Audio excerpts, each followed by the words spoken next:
உன்னை குணமாக்கும். அந்த வலதுகரம் உன்னை உயிரோடு கூட எழுப்பும். செத்து போன சரீரம் மறுபடியும் உயிர் தெலும்பும். அந்த வல்ல பெற்றுக்கொள், அந்த வல்லமை பெற்றுக்கொள். என் சத்தத்தை நீங்க எதிர்பார்க்காதீங்க.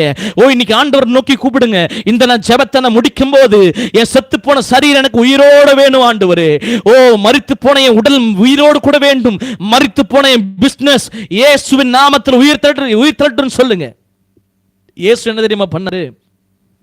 லாசரு செத்து 3 நாள் ஆச்சுன்னு சொல்லி எல்லாரும் சொல்லுகிறாங்க. ஆனா இயேசு என்ன தெரியுமா பண்றாரு? இன்னும் சத்தமாய் லாசருவே வெளியே வா என்று கூப்பிட்டார். உங்க சூழ்நிலையை பார்த்து இன்னைக்கு கூப்பிடுங்க.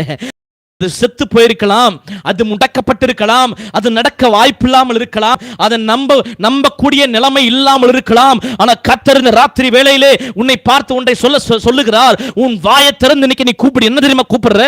அது வெளியேறட்டும் என்று சொல்லு. அந்த பிசாசு வெளியேறட்டும் என்று சொல்லு. இந்த செத்து போன சரீரம் உயிர் தள்ளட்டும் என்று சொல்லு.